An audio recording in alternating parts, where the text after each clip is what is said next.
You also have the Galg, the Nikasar, the Vorg, the Thraxian, the Turelian, Greet, Domati, and many others. So much potential for future figurines to sell.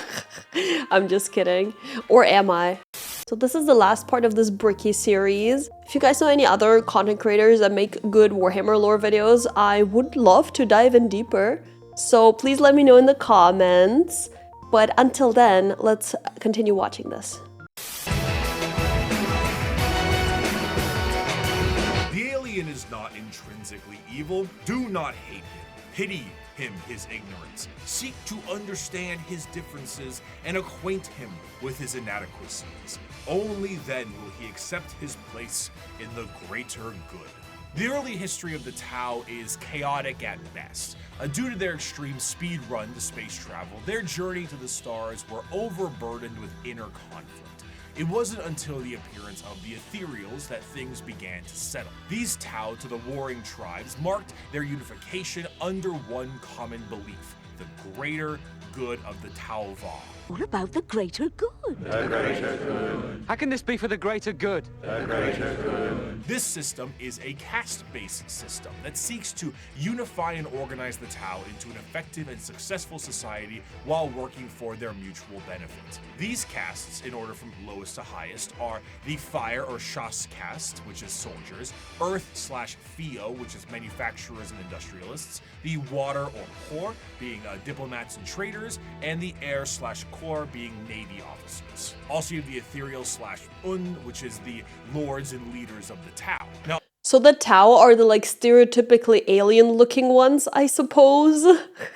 Also, if I were to join one of the castes, I would be probably a merchant or trader. I don't see myself being a Navy officer or anything like that. unlike the paths of the Eldar, the Tau don't get any say into which caste they're in.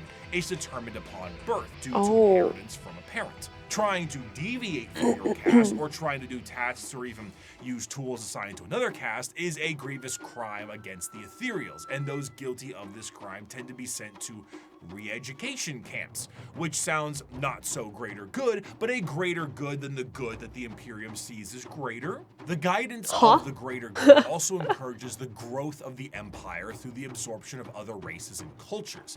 The expansion of the Tau Empire is split into spheres of time. So far, there have been 5 spheres of expansion, with a 6th one being planned in the current timeline. The first 2 spheres saw the Tau move beyond their homeworld and settle new planetary systems, known as seps, and absorb multiple races into their ranks. But the 3rd sphere is where we see the Tau interact with the Imperium for the first time. Oh. Which went about as well as you think it did. War. Terrible war. That's what I think. The Tau, as mentioned before, are highly advanced compared to some of the other species in the galaxy, and their military tactics are highly precise. Instead of the Imperial methodology of throwing everything at a problem, the Tau carefully assess any battle and take as many precautions as possible. Commonly, you will see a Tau warrior in a heavily modified battle suit with advanced targeting systems. The Tau do not often consider close combat to be something very effective, so they don't really put much stock into it. Their Gundam-like battlesuits have a multitude of functionality, ranging from overwhelming firepower to stealth-based combat, and since they're an upstart species with a bit of technical flair, they have plenty of AI drones that help them in the field of battle. In addition to this, the Tau are also joined in the field of battle by some of the species that have been absorbed into the fold of the greater good. These auxiliaries often employ tactics that the Tau are unable to do on their end, such as the brute force and almost primitive nature of the Kroot, combined with the Geonosian aerial shock attack style of the Vestments. But the Tau assimilate more and more species with time, including even some humans who wish to break off from the Imperium for pick a reason. The aesthetic of the Tau also leans a bit more into the East Asian sci-fi aesthetics. The large mech suits definitely evoke that Gundam look, but the general garb of their higher-ups kind of create that motif. And I like that they look very, very different from the Imperium battle armors. The look is very, very sleek and nice. I like it. They often have accents in the games that they are in. But while Tau are looked at as Gundam mech faction by some, others enjoy them for the full coalition of aliens. One of my favorite images in Warhammer is this official artwork by Games Workshop. Now, not a single one of these aliens are a faction in Warhammer, and yet they all are different species that do exist in this universe. The Milky Way galaxy is vast, and while the Imperium and many others exterminate what they can find, the Tau will assimilate those that can be assimilated. The crew and Vespeds we already discussed, and the humans and also Votan will join them at times. But you also have the Galg, the Nigasar, the Vorg, the Thraxian, the Terrellian, Greet, Domati, and many others. So much potential for future figurines to sell. I'm just kidding. Or am I? I don't know, maybe. Some of these are just one-off lines, and some are major players in the civilization. The Nigasar are, for lack of a better word, gigantic psychic polar bears with bird-like faces. The Tau That's so cool! Wait, I want to know more about them! have psychic bears. And the fact I haven't seen this is a crime. Right? The Tau as a culture are generally marred by the various issues that an advanced civilization would have in an unadvanced galaxy. They do not travel through the warp because of the insane dangers, but instead use a more classic FTL jump. However, because they aren't going through hell, it makes them a lot slower than many other races. The Imperium might surf through hell and lose a few ships, but they will get there first. Often they will take enormous cannons and weaponry and defeat their foes before they can even close the gap. One of their light walkers carried a weapon of lethal effect. It fired a form of ultra-high velocity projectile. I saw one of our tanks after being hit by it. There was a small hole punched in either flank. One, the projectile's entry point, the other its exit. The tiny munition had passed through the vehicle with such speed that everything within the hole not welded down had been sucked out through the exit hole, including the crew. Damn. We never identified their bodies, for all that remained of them was a red stain upon the ground, extending some 20 meters from the What? The fascination of the Tau is that in any other modern day world, their society would be horrid. Rigid caste systems, corruption, and politicking ethereals, and basically it's the greater good or nothing at all. But in the world of Warhammer, the simple fact that humans are accepted into their sphere should they please already puts them far and above the other races that would murder or eat them. But despite this, the existential dread that is the Tau Empire is ever so apparent. Despite being hyper advanced and welcoming a coalition of aliens, they are the upstarts and they are painfully outnumbered on all sides. Almost any other faction in the universe, given the right amount of force, can wipe out the Tau Empire from existence. They themselves might not be perfect,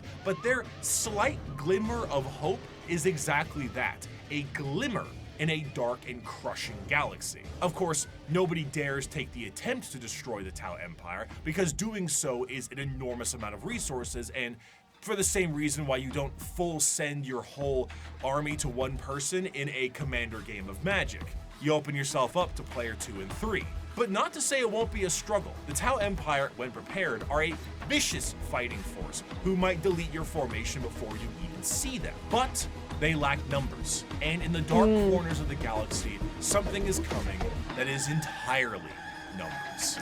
I don't think I know this lore well enough to be able to guess that, even with the limited amount of info that chat gave me. I don't know. Tyranids. I heard that word before. Do I know what they are? Absolutely freaking not. There is a cancer eating at the Imperium. With each decade, it advances deeper, leaving drained, dead worlds in its wake. Are they bugs? The stuff in the background look like bugs. Are they bugs? This horror, this abomination, has thought and purpose that functions on an unimaginable galactic scale, and all we can try to do is stop the swarms of bioengineer monsters it unleashes upon us by instinct. We have given the horror a name to salve our fears. We call it the Tyranid race. But if it is aware of us at all, it must only know us as prey.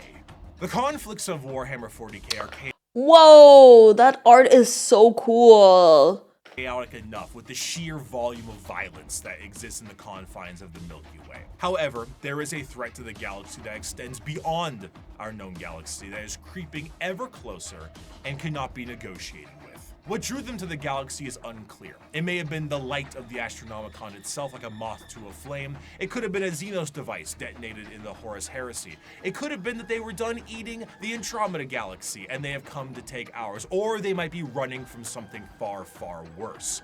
Regardless of the why, the where, when it came to the first official contact with these creatures, was the planet of Tyranid. This is the site where the Imperium encountered a fleet of these creatures before being utterly torn to shreds. Thus, these creatures became known as the Tyranids.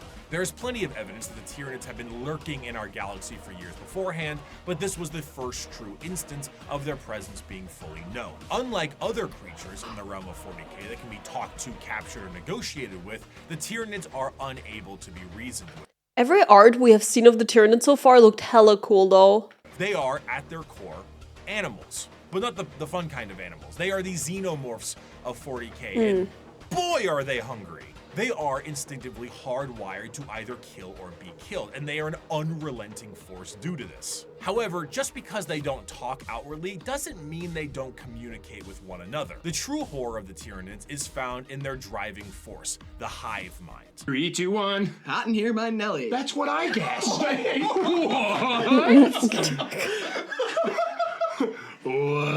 You see, the Tyranids are a collective consciousness that are all connected to a singular embodiment of psychic power that is utterly incomprehensible to the human mind. To keep this connection there, the Tyranids on the field of battle are followed around by synapse creatures, essentially serving as their Bluetooth connection to the greater hive mind. This allows them to send and receive information about the battle they're in, and it also allows them to adapt to certain situations based off of the information gained. Depending on the enemy, the swarm might be able to develop a new weapon or new tactics so they can get the upper hand. When the synapse connection is cut, they are unable to essentially form a save state and are stranded.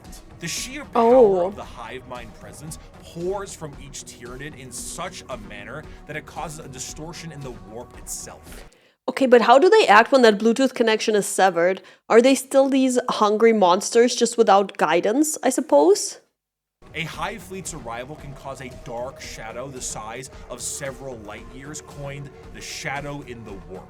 This shadow prevents any usage of the warp, or at least makes it exceptionally difficult. Communications shut down due to astropaths being unable to talk. Ships cannot freely enter the warp, and even creatures with a warp sensitivity feel an immense dread due to it. It causes everything to just kind of sit dead, like at a buffet counter waiting for the afternoon meal rush. The Tyranids meander through the galaxy in these gigantic hive fleets that are fueled by bioships, and these ships contain birthing pools for Tyranid armies and more ships. Everything about the Tyranids is organic, and to fuel this war machine, the Tyranids consume any and all biomass they come across and absorb it into their respective hive. From the ground to literally the air, the Tyranids strip a planet to a lifeless and uninhabitable hulk.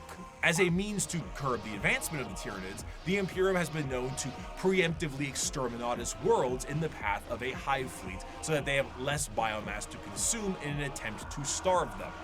So all this sounds like there would be probably several video games where you just fight bugs, maybe in a Doom type of style. I don't know. Let me know if there is games like that, but it feels like there probably should be. Or maybe something like Helldivers where there's a bunch of bugs. Although, I don't know, these are monsters, not bugs, so it might be actually harder to fight them. The Halo method, literally scorched earth tactics by taking everything out of the freezer and lighting it on fire. Outside of the obvious threat and adaptive and unreasonable enemy posed on the field of battle, the most dangerous aspect of the Tyranids comes in the form of their general unpredictability. The Tyranids are external to the Milky Way galaxy itself, and it's unknown where they truly hail from. However, their arrival in the Milky Way is seemingly random and in 3D space, implying quite heavily that Tyranids have the galaxy surrounded in some kind of way. Due to this, you will sometimes see instances of species engaged in a separate conflict both agree to a temporary truce in order to take out a Tyranid threat. Because regardless of the stakes at hand, The existence of the Tyranids marks the heat death of the galaxy itself. And Isn't it? What is the saying? My enemy's enemy is my friend, or something like that. all the factions can ultimately agree that the Tyranids themselves act as the biggest threat to all of them. The Tyranid race is truly an unknowable horde and pulls from that horror of the unknown.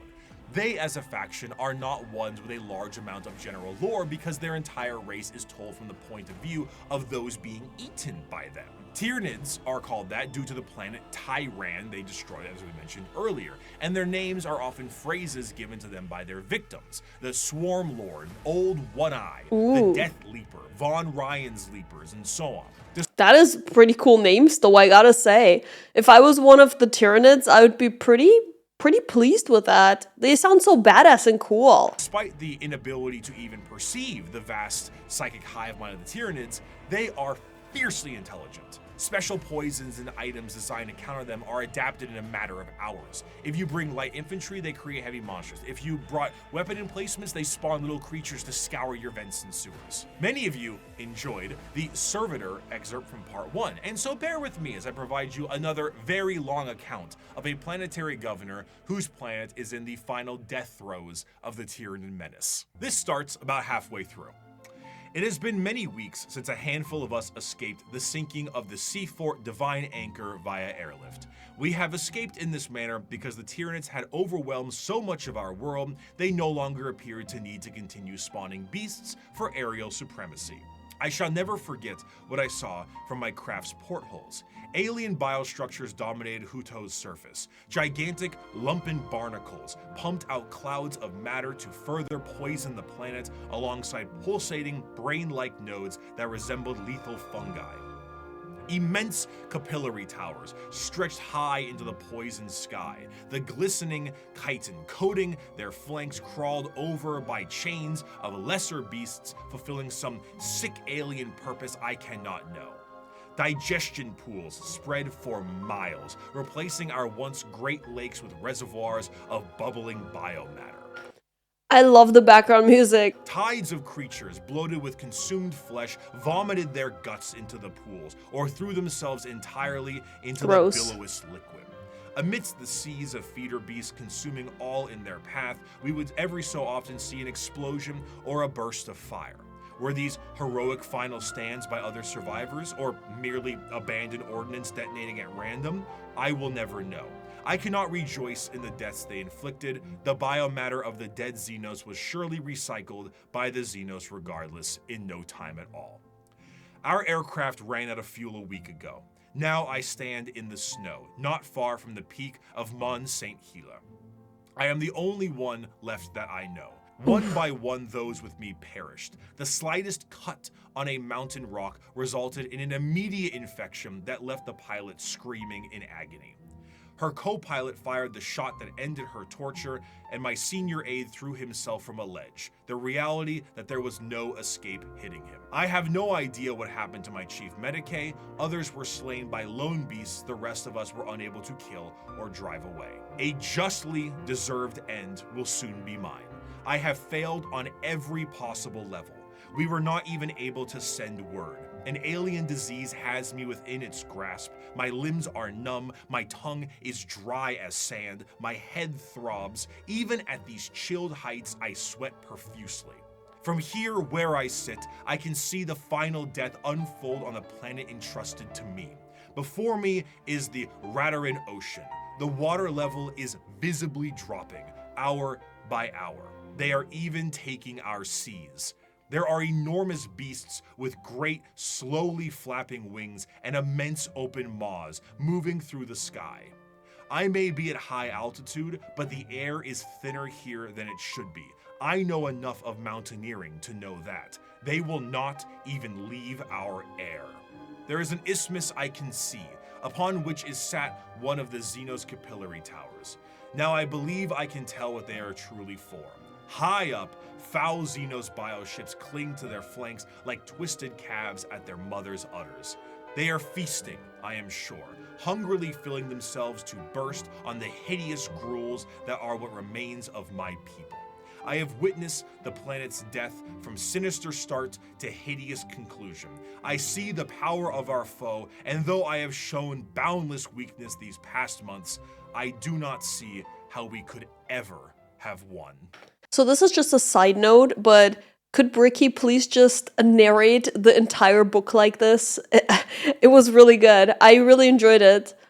If this is any sort of good news, it seems that one thing that might be an inadvertent repellent effect on the Tyranids is chaos. Chaos and chaotic energies offer no nourishment to the Tyranids, they cannot eat that. And the presence of rifts and warp storms work as a means to starve out the Tyranid fleet. The Tyranids, of course, are attempting to adapt to this, but it seems that even at the most primal core of the galaxy itself, Chaos agrees that these dinner guests are not welcome in any way, shape, or bioform. In the end, though, the Tyranids represent the final fears of the galaxy itself. Despite the goals to conquer the galaxy as a whole, the remainder of the universe may very well be dead and derelict space. Instead of endless worlds and solar systems, it may just be bones and ash. The tendrils of the hive mind have wrapped themselves around the galaxy, and the only thing that's guaranteed is that dinner is served.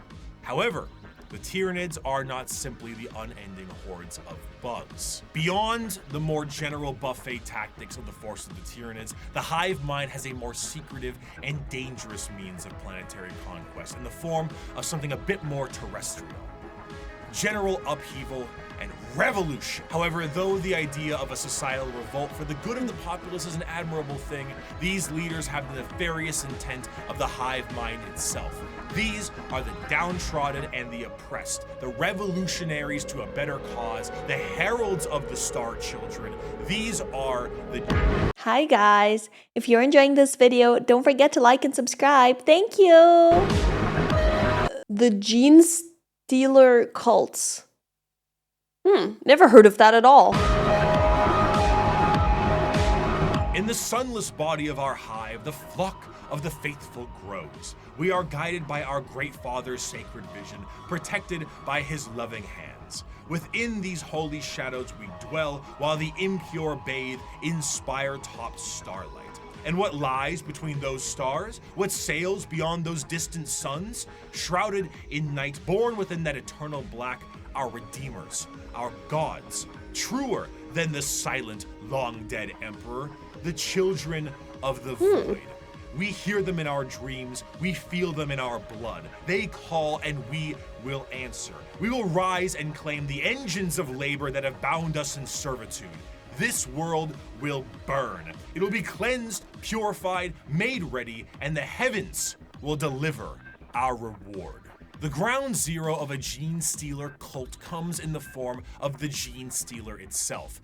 Deep in the depths of a planet, a Genestealer acts as almost an advanced recon unit for the Tyranids, and were the first Tyranid units encountered by the Imperium itself long before the first Hive fleet made its presence known. Unlike the Tyranids that can only reproduce through the birthing pools in the fleet, a Genestealer reproduces via the Big Smooch. The Genestealer kiss is essentially what the facehugger in Alien does. It attaches to a victim and releases an embryo. However, instead of a chest burster, the embryo alters the genetic makeup of the host itself, turning it into the primary conductor of a localized version of a hive mind known as the brood mind. Any offspring that this host produces is known as a Genestealer hybrid, and the host assures their survival to continue to reproduce. The first few generations of a Genestealer hybrid look more like the Genestealer itself, which in our current reality would be terrifying. But considering how the vast majority of humanity is a little mutated in 40K,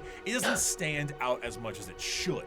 Damn, okay, I didn't know humans were kind of mutated. Okay. As the generations continue, the mutations and the general alien look is almost entirely phased out, and the resulting hybrids look almost identical to the species that they once were. Due to the size of most worlds, the makings of a Genestealer cult can exist almost entirely in secret, generation after generation. After a certain period of time, those hybrids will make their way into generalized society. Still connected to the mind of the Genestealer itself, the hybrids operate with the express goal of gaining power within society itself in a political and religious sense. Most of the time, they will present themselves as revolutionaries, looking for the betterment of the population. I see. Honestly, it sounds great for a lot of the folks on the planet. By the people, for the people.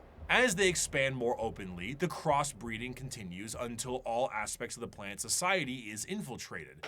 I will say this actually sounds pretty terrifying, because this is literally like Among Us. There's imposters. I can imagine that could also make for really good stories too. However, all bets are off when a hive fleet comes close enough. When a Tyranid hive fleet gets close enough to a planet, the broodmine activates essentially an endgame scenario. The once political and religious leaders become bloodthirsty fanatics that work to finalize the collapse of society and the death of those who oppose them. But to those in the broodmine, the god they believe in is coming, and this is holy justice and vindication for their religious and political beliefs. As the hive arrives, the planet is essentially ripe for the taking. The original Genestealer pieces out to the next world or is reabsorbed for deployment elsewhere, and the Tyranids begin to take the planet for themselves. The cultists sing praises and holy songs as the Tyranids begin to eat everything up in kind of a meet the pyro sense of religious delusion. But as they are harvested, some of them are snapped back to reality, oops, there goes gravity, before they are thrown into the biomass soup. For a fleeting second, they see that this was all a ruse to consume the world and that their false gods were a bunch of hungry bugs. Damn, it wasn't enough to take over their conscience. No, they also had to make them remember in the last second before they die and deeply regret it. Damn. The cultists essentially put the checkerboard dining cloth on the table for them and invited them for a feast. Due to the constant redeployment of Genestealers, there are known cults that pop up across the Imperium itself. Some of the more well-known ones are the Cult of the Bladed Cog or the Rusted Claw, but there are hundreds, if not thousands, of different cults that keep popping up all over the galaxy as the Genestealers spread. And due to their covert means taking over the planet, they are not generally viewed to be a threat until it is far too late. And due to the know-how of Genestealers, they tend to be predatory to those in the lower classes of a given planet. The Genestealer cults overall have really come into their own, commercially and artistically. They have very much embraced the revolutionaries aesthetic and crafted a fascinating method in doing so. It's this great combination of this pseudo-Marxist Bolshevik uprising mixed with the hills have eyes in the populace. What's particularly enjoyable about their uprising is that often from their point of view, the reasons they have are extremely justified. Most of the members of the GSC are the extremely impoverished and menial laborers of the Imperium, who honestly wouldn't need an alien presence to provide a manifesto on reasons to revolt. Their weapons are all makeshift and often involve things like mining lasers, drilling saws, demolition charges, giant stop signs. Their political machinations work quite well, as the cult ends up being really good at assassination, especially when you have a third arm holding a pistol beneath all those robes. They're a faction rife with fascination and culture, and their plans are generations in the making, to the end goal of being thrown right back into the soup by the star children they prepared the world for. And those are the threats to the galaxy now. The degradation of almost every species is now behest by the Tyranid menace, and all of the infighting between each and every single one of them will be their undoing. The world of Warhammer is a bleak and horrendous one, and that is in its own right the charm. It is so large, so vast, so absolutely horrendous and insane, and yet is treated with 100% severity and seriousness. In the beginning of part 1, I gave you an abridged and different opening to the Warhammer world, the grim darkness of the far future, and I leave you with this part 2 with the full quote itself. It is the 41st millennia.